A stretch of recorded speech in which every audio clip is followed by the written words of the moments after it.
Making tuna noodle casserole tonight for dinner actually, in a cast iron pan. I know traditionally you want to use like a 13x9 or whatever it is, greased a little bit, but any opportunity that I can use to season my 12-inch cast iron pan, I'm gonna take the opportunity to do that. Plus I love casseroles in it, easy cleanup, and you know, it just looks badass for a thumbnail. We have our traditional egg noodles. We have a small diced onion. You typically want about a half a cup or so. I just went ahead and used a small onion, diced it up. If there's a little more, so be it. I'm gonna add in about 4 or 5 cloves of garlic using my garlic press. Albacore all white tuna, a 12-ounce can of that will go in. I have panko breadcrumbs here, as well as about a half a cup, a little more of Parmesan. Honestly, I have a wedge of fresh Parmesan that I was gonna use, and we had the green can of the pre-grated Kraft's Parmesan already opened, and so I'm just gonna use that. If I was gonna make like carbonara or any type of other Italian dish, lasagna, spaghetti, like I said, carbonara, I would go ahead and take the time to grate up fresh Parmesan. And then, oh, I forgot. I'll be adding in about 1.5 cups of Monterey Jack, a can of chicken stock, about 2 cups of cold milk, which I don't have out here just because I didn't want to pour it yet and blah, blah, blah, but about 2 cans, maybe 2.5 cups of cold milk, and you do want it cold. We'll add about 4 tablespoons of butter and get our onion sauteing, then about 3 tablespoons of all-purpose flour to make a roux. Yes, in my kid's Paw Patrol cup, because I didn't want to have a huge canister of flour out, and I was running out of dishes. And then we are not huge fans of frozen peas or even canned peas, and so we like to add green beans to ours, which is a little bit different, but you know what? We're making this for our family, and so we'll go ahead and get started. So our pan is on about medium low heat, right in between there. Mine is on like 3.5 if you have one of those stoves. And like I'd mentioned before, I'm gonna add in about 4 tablespoons of butter to saute our onions in, and then we'll add in about 3, maybe 3.5 tablespoons of flour. And I know that typically you want like a 1-to-1 ratio with flour and butter, but I don't want it to be overly thick. I want it to be a little bit creamy and not dry. We'll let that kind of start melting here. Actually, I'm going to turn it up to about a 4.5 if you have one of those stoves. And get our onions in there.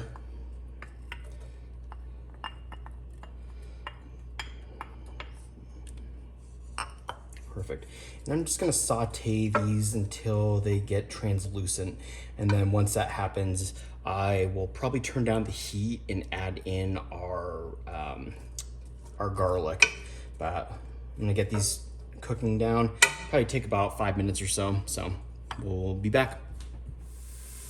All right, so this is what our onions look like after about 5 minutes or so, and they are getting pretty damn close. Again, I'm not trying to cook these all the way through, just kind of get them fragrant and translucent. I'm gonna go ahead and squeeze in some garlic with our garlic press. I'm gonna turn down the heat because I definitely don't want that to burn.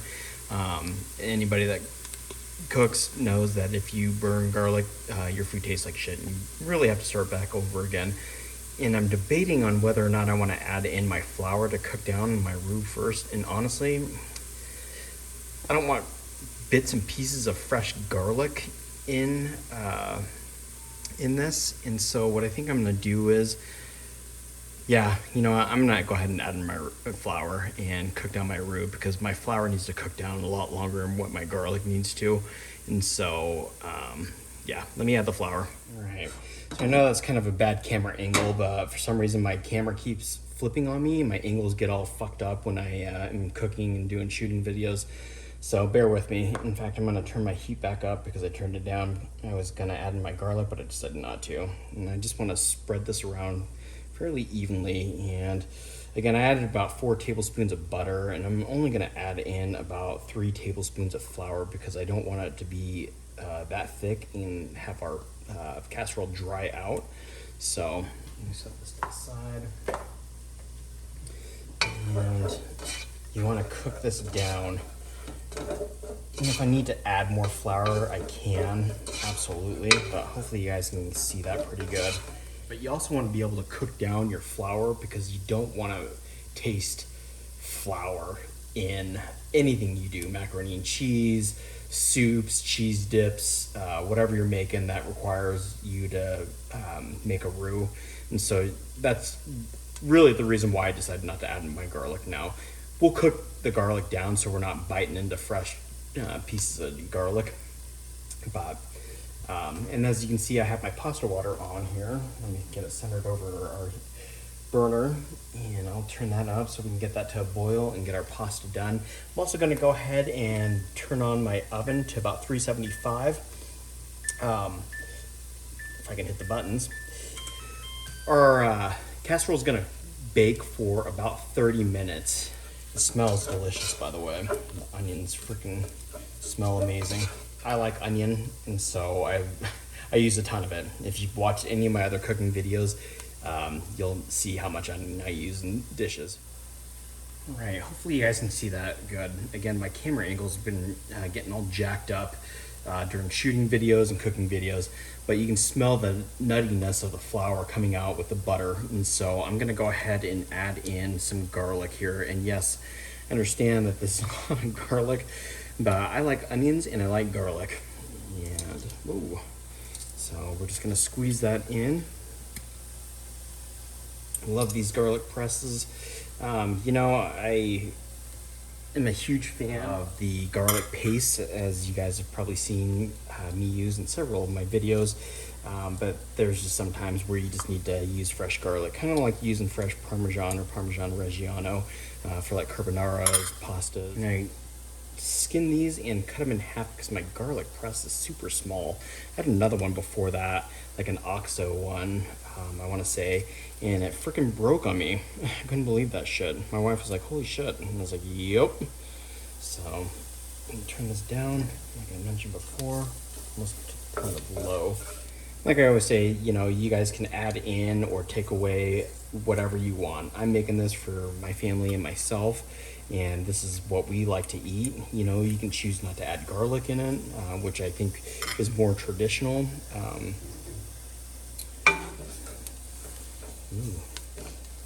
you can really smell the garlic starting to get fragrant, so I need to hurry here. All right, last one.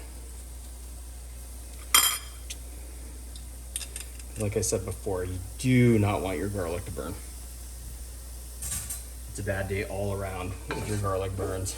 But man, those flavors just smell amazing. Right now I'm on low heat. You can see my water is boiling, so I'm gonna get my pasta in soon, but first I'm gonna drop in our chicken stock so our garlic doesn't burn. That's like a nice toasty, nutty brown that I have in the pan there between the roux and the onions and the garlic and everything else. Perfect. So I'm gonna add that. I am gonna turn the heat back up again because now that I have liquid in there, I'm not so paranoid about our garlic burning.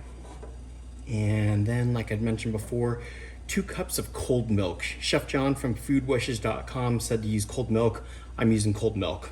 I might add a little bit more once this cooks down to see if it's the right consistency that I'm looking for between all my liquids and my roux, but we will soon see. I'm gonna let this cook down for just a little bit, get it to a nice simmer and see how thick it is, and go ahead and start cooking our pasta. It's gonna take about 9 to 10 minutes or so. I don't wanna overcook our pasta because again, we're gonna throw this in the oven to bake as well. So I'm gonna cook it a little bit under, honestly. I'll be back though. Sweet, so our milk and onion mixture is boiling or simmering, or getting there. Our noodles are boiling. They have about another 5 minutes or so. I'm gonna go ahead and do our panko breadcrumb mix. Like I said, I probably have like a cup, maybe 3/4 of a cup half a cup, maybe 3/4 of a cup of pre-grated Parmesan. Again, this is just going as a topper. If I was making something more legit, I would fresh grate my Parmesan into this. I'm gonna go ahead and add in about a cup or so of seasoned panko breadcrumbs. I'm using a deep bowl here because I need to stir some of this. And you can either use extra virgin olive oil if you would like, or melted butter. And honestly, I didn't melt any butter, so I'm just gonna use some olive oil right here that I have. And you want about 3 tablespoons, maybe 4 tablespoons of olive oil. And again, I don't measure anything, guys. If anybody has ever watched any of my cooking videos, I just cook by by instinct, I guess. And so hopefully you guys can see that. Bring it up here. But again, we have about 3/4 of a cup of grated Parmesan and about a cup of panko breadcrumbs and about 4 tablespoons of extra virgin olive oil that I'm just stirring up right here. We're gonna top this right before our tuna noodle casserole goes into a 375-degree oven for about 30 minutes or so, just whenever the breadcrumbs start to get nice and brown. And as you can see, that's kind of like what you're looking for. Hopefully you guys can see that good, but I'm trying not to fuck with the camera angles too much because something keeps happening. It keeps turning sideways, and then I'm not saying that my videos are the best or anything, but they keep turning out like shit and it pisses me off. So, but yeah, that's really what you're looking for. I'm gonna bring it down here and finish stirring this and give my milk mixture a stir. Keep in mind too that pasta is gonna carry over some starch as well, which is why I didn't want to add in like a 1-to-1, which is why I didn't want to add in a 1-to-1 ratio of butter and flour to make our roux, because the starches from the pasta will also help thicken that sauce up when we go to add in our pasta to our milk mixture. All right, so stir that a little bit more. This is what your breadcrumbs want to look like before you add them in. And as you can see, our sauce is really starting to boil, so I'm going to turn it down just a little bit and give it a stir. Again, we have about a minute left in our pasta. All right, one thing I didn't do yet is season our sauce. So I'm gonna go ahead and do that now with some fresh ground black pepper.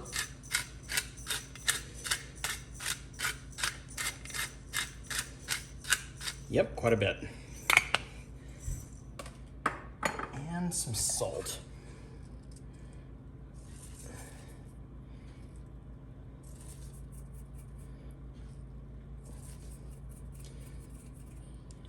We can always adjust after that, or even salt individual plates. I'm gonna add in a squirt of Dijon mustard, just because I can, and this is my recipe. Yes, I may be taking some other ones from people, but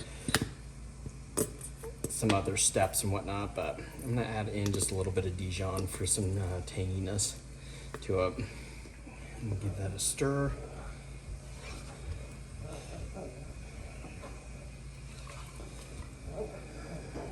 Perfect. Okay, what I'm gonna do is add in my tuna.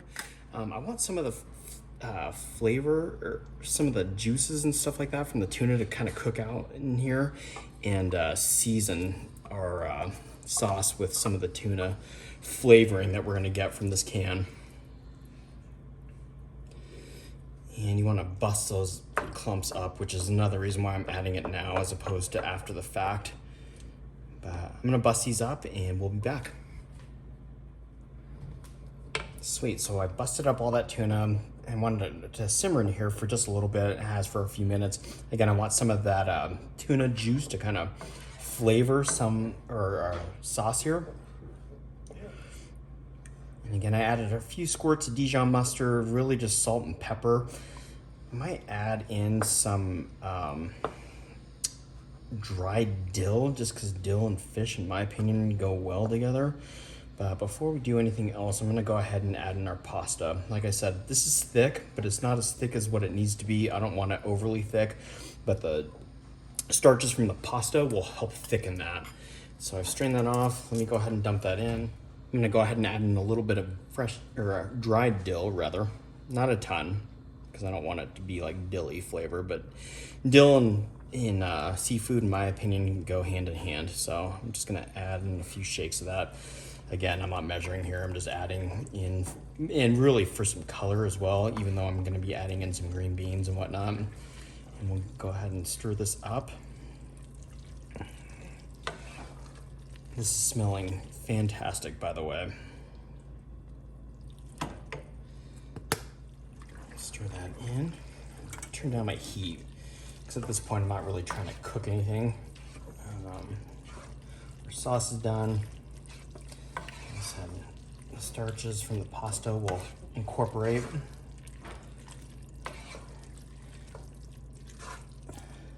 I'm gonna add in our 2 cans of strained green beans.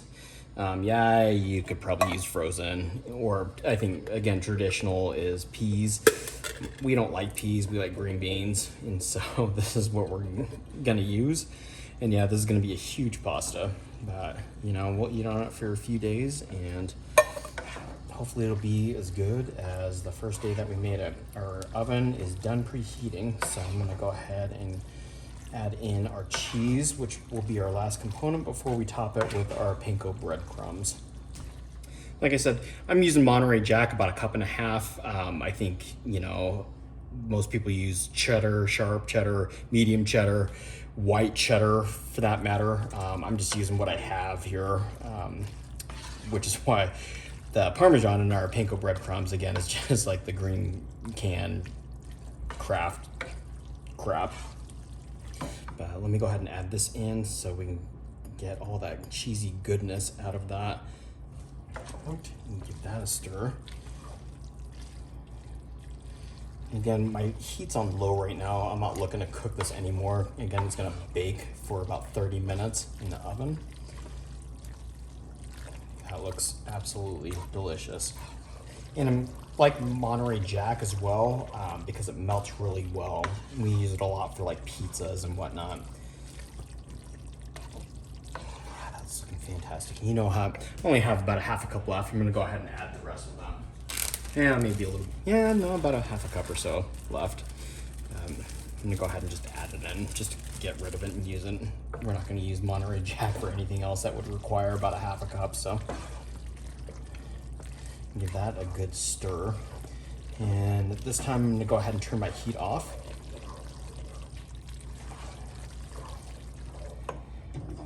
So that's been sitting here for just a second. Again, I wanted it to thicken up a little bit more than what it already was. Exactly what I said. The pasta, the starches from the pasta kind of help thicken that up. That's the consistency that I'm looking for. Again, I'm making this for myself and my family. You guys make it however dry or creamy you want, but I'm just gonna dump this into our 12-inch cast iron skillet here. I actually have a little bit more than what I have room for, but that's all right, because it's gonna be freaking delicious. You know, I was gonna add in a little bit of hot sauce or maybe some cayenne pepper, but I want this to kind of be somewhat mellow, just because I myself, when I go to eat this and serve it up, I'll probably add some like Louisiana hot sauce or sriracha or something like that to kind of top my own with, and let the rest of my family do their own thing. But that looks amazing. I'm gonna grab my breadcrumbs here, and as carefully as I can, I'm gonna spread them around. I should probably be doing this with a spoon, but you know, I'm just gonna do whatever. I have to clean the stove and stuff anyways, so whatever. Cooking, you know, obviously you want to be clean when you cook. You don't want to have a bunch of crap around. I learned that in restaurants. Always keep your cooking station clean, but shit does happen. Accidents happen. Things spill. Things fall over. It's just part of cooking. But for the most part, like OCD about keeping things clean, especially when it comes to stuff like this. So I'm gonna go ahead and get the rest of these on, and be back with you in a second. So I have all my breadcrumbs on my casserole. I'm gonna go ahead and open the oven, and this baby's gonna sit in there for about 30 minutes or so until my panko breadcrumbs get golden brown and delicious. All right, so I just pulled it out of the oven and it looks and smells amazing. I can't wait to dig in.